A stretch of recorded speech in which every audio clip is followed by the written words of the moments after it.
मंगलम भगवान वीरो मंगलम गौतमगणी मंगलम कुंद कुंदाद्यो जैन धर्मस्तु मंगलम सर्वमंगलमांगल्यं सर्वकल्याणकारकं प्रदानं सर्वधर्माणां जैनं जयतो शासनं जैनं जयतो शासनं जैनं जयतो शासनं। देवादिदेव चिंतामणि पार्श्वनाथ भगवान की, आचार्य प्रवर गुरुवर विद्यासागर जी महाराज की, आचार्य प्रवर कुमुदमुद चंद्र मुनि महाराज की, कल्याण मंदिर स्त्रोत विधान की।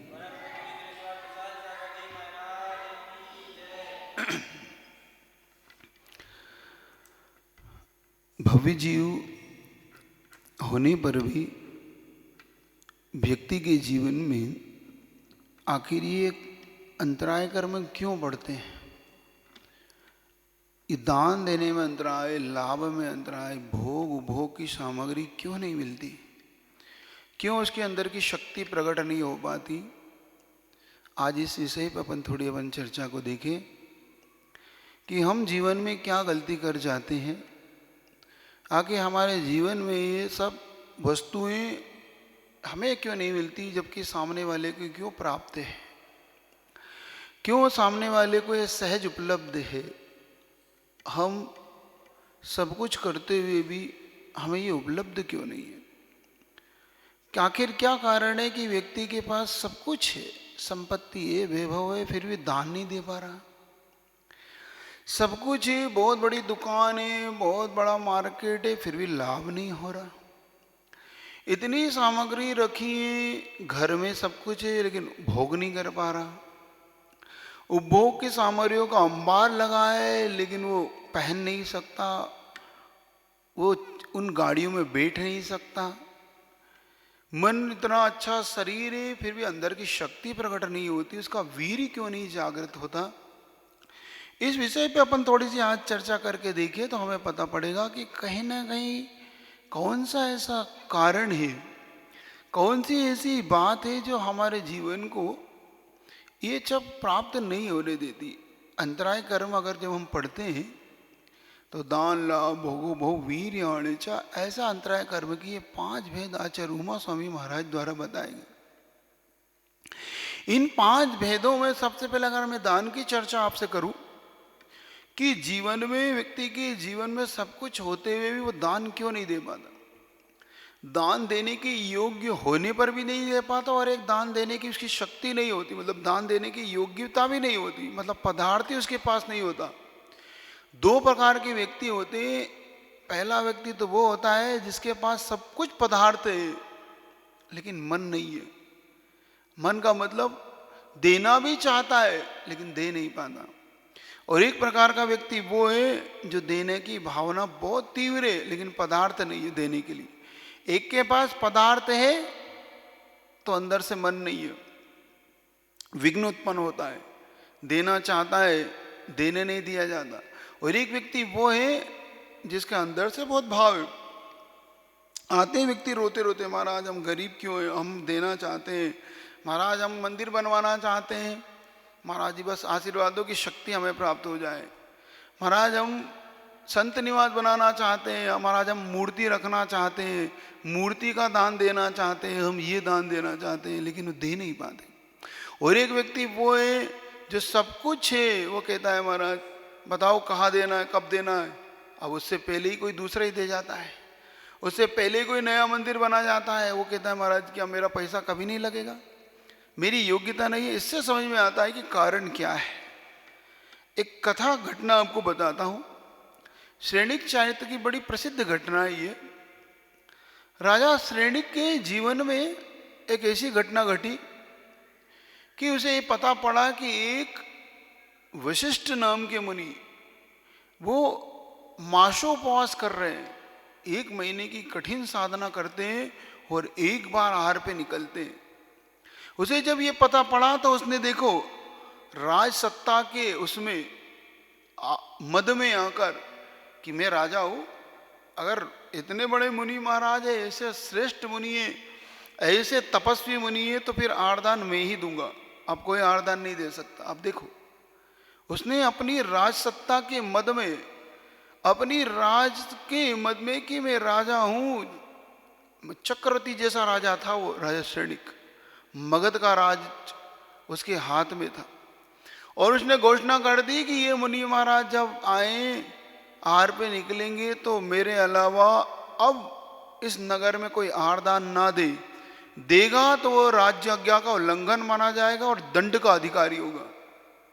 ऐसी घोषणा होने पर प्रजा शांति से अब आहारदान नहीं दे पा रही और 1 महीने का उपवास करके मुनि वशिष्ठ जब निकले तो देखा कि नगर में कोई पड़गान ही नहीं कर रहा उन्हें। क्यों? क्योंकि राजाज्ञा का उल्लंघन कोई नहीं कर सकता।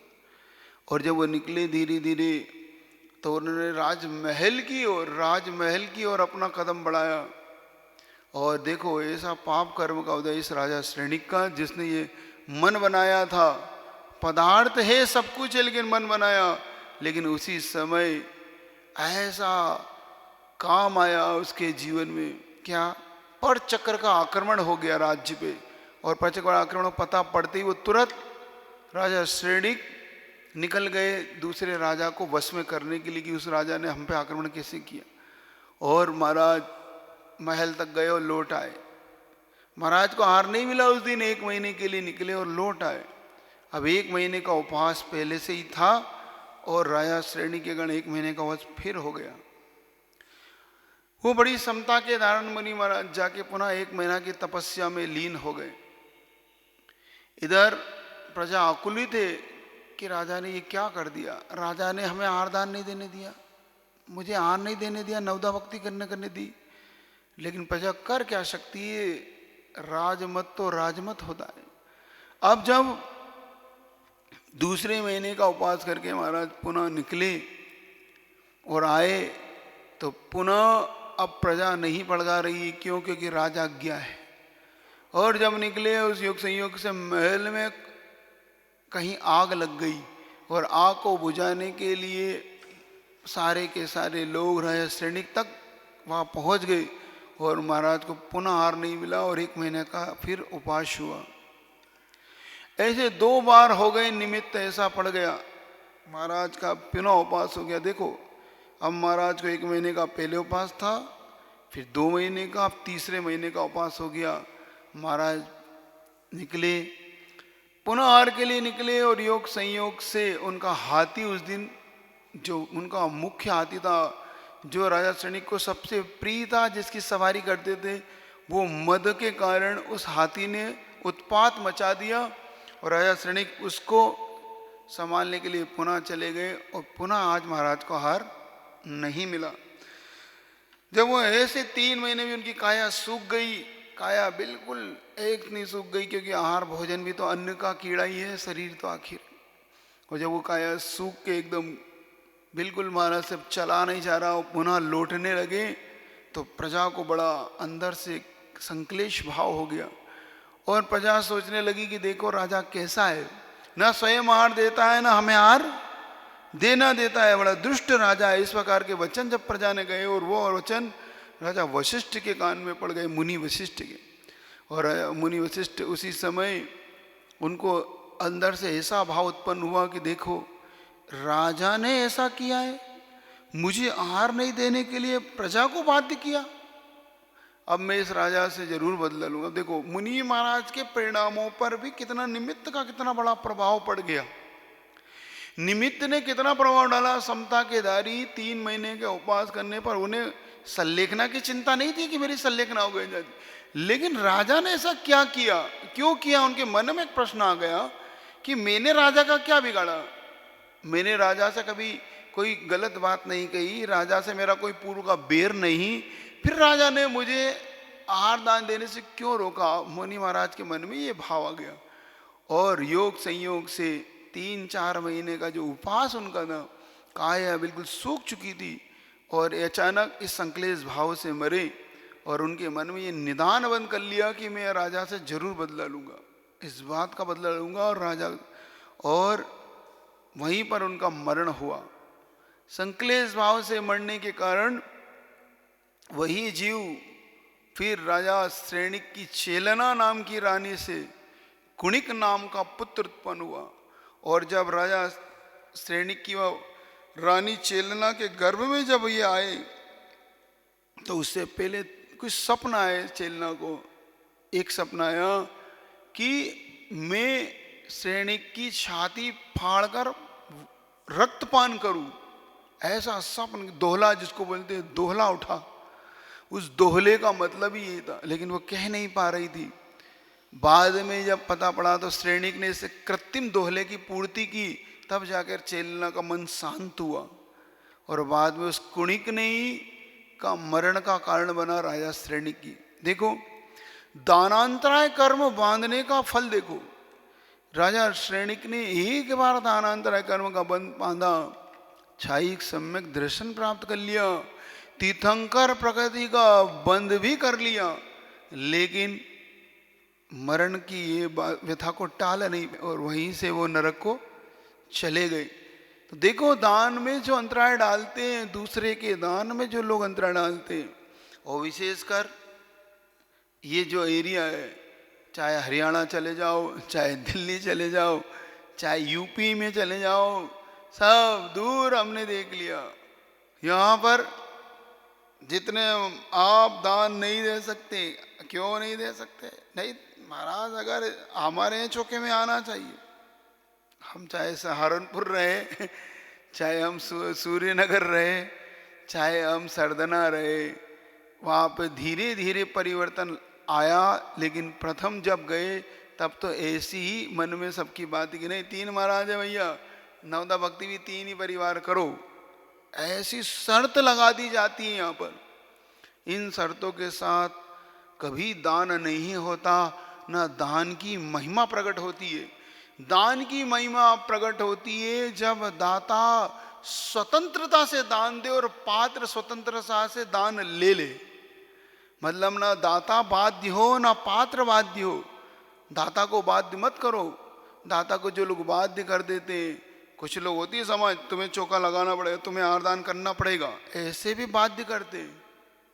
और कुछ ऐसे भी होते हैं कि तुम लगा नहीं सकते क्योंकि अभी पहले से ही लग रहे हैं, इतने लग रहे हैं, इतने महाराज हैं, 4 महाराज है, 5 महाराज तो 5 लग रहे हैं, 6 नहीं लग सकता। 10 महाराज है, 10 लग रहे हैं, 11 नहीं लग सकता। ये शर्त के साथ जो दान दिया जाता है, ये दान फलीभूत नहीं होते, न इनकी दान की महिमा प्रकट होती है। तो ये कहलाता है दानांतराय बंध का कारण। जो लोग दूसरे के दान देने में विघ्न डालते, उन्हें आने वाले भविष्य में ऐसे महान पाप का बंध होता है कि वो दान देने पर भी दान नहीं दे पाते। देखो कभी भी अपने जीवन में किसी को भी दान देने से मत रोको। कुछ लोग ईर्ष्या भाव रखते हैं दाता से, माश्चर्य भाव रखते हैं। दाता के जब हम गुण पढ़ते हैं तब वहाँ पे माश्चर्य ईर्ष्या भाव आता है, जलते हैं दाता। अगर जैसे मान लो एक दाता के यहाँ महाराज चले गए और एक दाता का मान लो खाली चला गया, तो वो दाता ऐसा अंदर से ऐसा जलता है, ऐसा ऐसा पीड़ित हो जाता है कि इसका चौका यही लगाएगा, यही महाराज तो वहीं जाएंगे, इस तरह की भावना करके ऐसे पाप कर्म का बंद कर लेता है, ऐसे पाप कर्म का बंद कर लेता है कि आने वाले भव में वो दान देना भी चाहेगा तो दे नहीं पाएगा। तो बंधु एक बात मैं आपसे जरूर कहना चाहता हूँ, इस प्रवृत्ति को बदलना। हम दान देना चाहते हैं, दान क्यों नहीं दे पा रहे? बहुत विचार करा, बहुत विचार आया, मन में चिंतन करते हैं, बार बार सोचते हैं कि आखिर ये दाता इतना सब कुछ संपन्न है, सब कुछ देने योग्य है, फिर भी इसके सब कुछ होने पर भी दान नहीं दे पा रहा। तो विचार आता है कि इसने कैसा दान अंतराय कर्म का बंद किया होगा, अपने जीवन में इसने किन किन लोगों को रोका होगा। मत लगाओ ऐसी शर्तें, मत करो कभी भी अपने जीवन में। कभी आपके हाथ में ऐसी सत्ता आ जाए तो कभी ऐसा मत करना।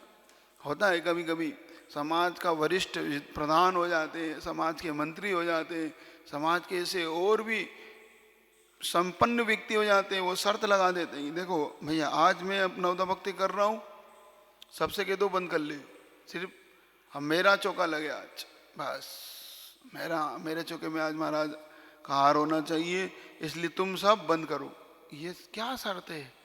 अरे अपने पुण्य को आजमाओ, अपने भाग्य को आजमाओ कि मैं पुण्यवान होऊंगा तो मेरे आएंगे, क्या बात है, मैं क्यों ऐसा विचार करता हूं कि तुम बंद कर लो। मत सोचो इसे, ऐसे पाप के भाव कभी मत लाना अपने मन में। ऐसे ही लाभांतराय कर्म भी जो दूसरे का लाभ नहीं होने देता।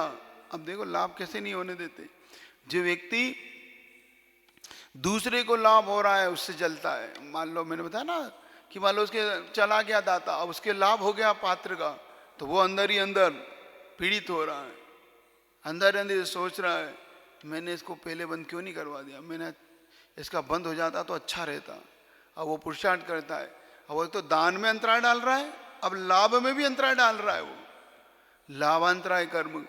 भोग की सामग्री क्यों नहीं मिलती? जो दूसरे की भोग सामग्री से जलते हैं अथवा भोग सामग्री का दुरुपयोग करते हैं, उन्हें भोग सामग्री नहीं मिलती कभी। भोग सामग्री किसे कहते हैं? जो एक बार भोगने में आए, जैसे भोजन है, पानी है, इत्र है, फूल है, ये एक बार उपयोग में आते हैं। जो लोग भोजन की सामग्री को ऐसे ही फेंक देते हैं, अरे हमारे यहाँ कोई कमी है, खाया आधा दूधा खाया और फेंक दिया।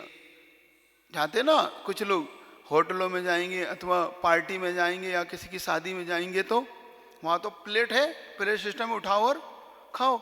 उन्हें प्लेट में भर लिया, पेट में सब खूब सारा रख लिया और उसमें एक दो गिलास खाए और नहीं पसंद आया तो जितना उतना का छोड़ दिया, वो सारा नाली में फेंक रहा है, वो सारा कचरे में जा रहा है।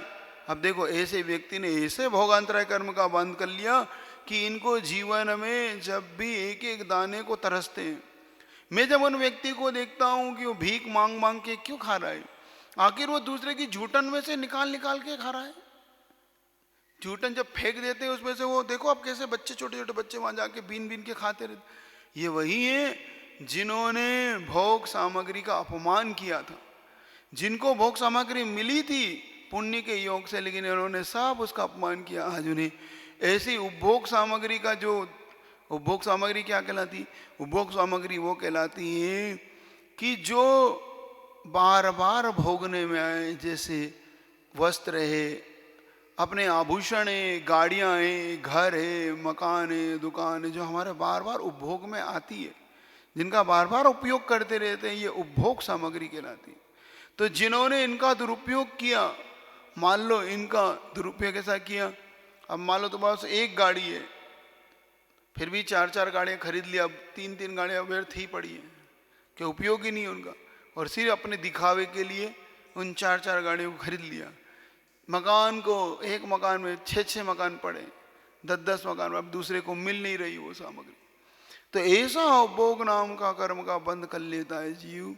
ऐसे ही वीर अंतराय, मतलब अपनी शक्ति का जो दुरुपयोग करते हैं, जो अपनी शक्ति को छुपा लेते हैं, तो जो दान ना देते हैं, ना देने देते हैं, लाभ आने पर दाता से चिढ़ते हैं, भोग सामग्री का दुरुपयोग करते हैं, उपभोग सामग्री का ना किसी को उपयोग, मतलब साड़ियों के अंबाल लगे, मान लो तुम्हें, अब भोग सामग्री है, साड़ी है, वस्त्र है, पैंट है, शर्ट है, सब कुछ है, हजारों हजारों पड़े हैं, क्यों नहीं। यहाँ तक कि ऐसे भी लोग हैं जिनके पास लाखों लाखों साड़ियों के टंगी हुई हैं, ऐसे भी भारत देश में ऐसे भी पाए गए। जब उनके यहाँ साड़ियों की गिनती की गई तो 1-1 लाख साड़ियाँ निकली उनके पास, 10-20 हजार सैंडल निकले उनके घरों में, जूते निकले उनके घरों में, पहन के कि साड़ी मैचिंग के साथ, हर साड़ी के साथ हर कलर का, हर व्यक्ति ऐसे भी निकले, आभूषणों के ढेर निकले, पहनना नहीं, जीवन बस पढ़े तो पढ़े। उन्होंने ऐसे, अब ऐसे व्यक्ति को उपभोग सामग्री, उपभोग नाम कर्म का बंध, दो अंतराय कर्म का बंध होता है। ऐसे ही वीर शक्ति थी त्याग करने की, तपस्या करने की, लेकिन छिपा ली नहीं महाराज। पाप में शक्ति है उसके पास, अभी पापों में कह दो तो पूरी शक्ति लगा देता है, और धर्म में कह दो तो वो शक्ति लगाना नहीं चाहता। हाँ महाराज अपने पास तो कुछ भी नहीं महाराज, अपन तो है ही नहीं महाराज, मेरी शक्ति नहीं है। मैं उपास करते हो? नहीं नहीं महाराज उपास कहाँ, मैंने तो कभी आज तक एक आसन नहीं किया। करो शक्ति लाओ। नहीं महाराज नहीं है महाराज, बहुत दिक्कत हो जाएगी। और अभी दुकान पे 24 घंटे गिराक करवा लो तो भोजन भी नहीं पानी भी नहीं, 24 घंटे रह लेंगे बिना भोजन पानी के। वो शक्ति कहाँ से आई? वो तो शक्ति है।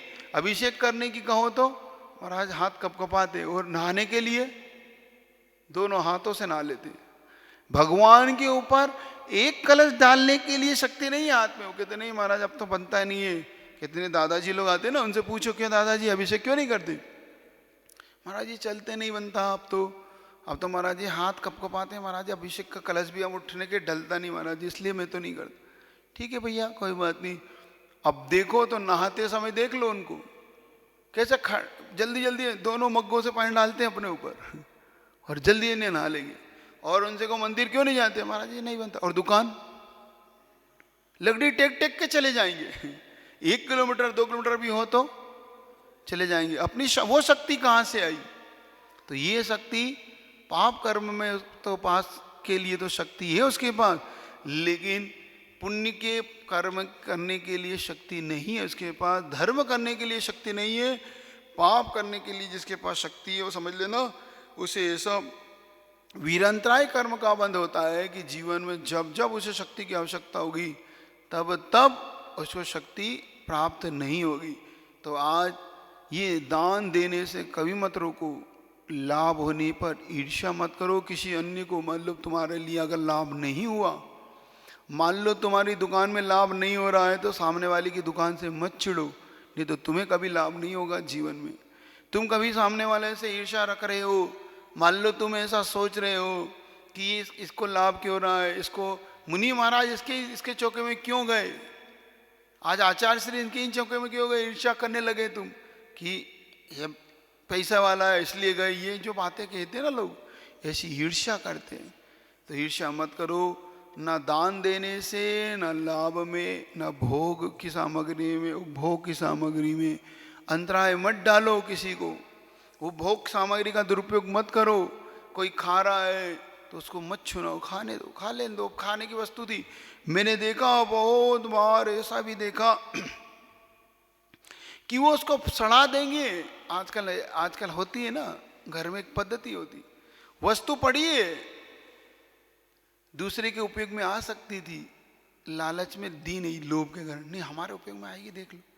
भोजन रखा हुआ है, उसने कहा कि भैया उसको दे दो, कि नहीं नहीं अपने उपयोग में लेंगे, और उपयोग में लेते नहीं, सड़ जाता है, देखो बदबू आने लगती है, फिर उसको फेंक देते हैं। ना गाय के काम की रही, न वो तुम्हारे काम में आई। तो सोचो ये उपभोग कर्म का कितना बड़ा बंद किया, भोग कर्म का बंद किया। उपभोग सामग्री तुम दे सकते थे किसी गरीब को कि भैया कोई बात नहीं, तुम ये वस्त्र आभूषण वस्त्र है पहन लो भैया, तुम ऐसे फटे क्यों पहन रहे हो, दे दो उसको। लेकिन देंगे नहीं, चूहे खाते रहेंगे, दीमक लग जाएगी उनको। लेकिन व्यक्ति ऐसे पाप कर्म का उदय करता है। तो ऐसे अंतराय कर्म को अगर बांध रहे हो तो बंधु एक बार पुनः विचार करना कि इन अंतराय कर्मों को कभी नहीं बांधना। कभी मद में आकर, धन के मद में आकर, सत्ता के मद में आकर, अध्यक्ष में प्रधानमंत्री बन के भी ऐसा कभी किसी को दान देने से मत रोको। किसी को लाभ होने पर ईर्ष्या मत करना। ये बार बार बात इसको विचार करना।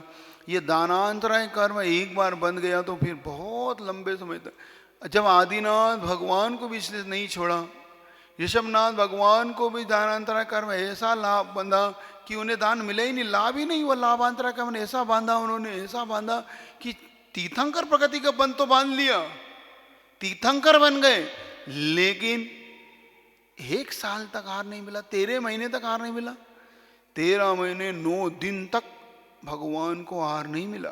विचार करना क्यों?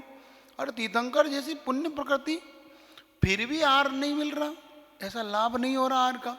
तो ये अंतराय किसी को नहीं छोड़ते। तो अपने जीवन में इन अंतरायों से बचना और इन अंतरायों से बच के अपने जीवन को अच्छा बनाना। बोलिए गुरुवर विद्यासागर जी महाराज की।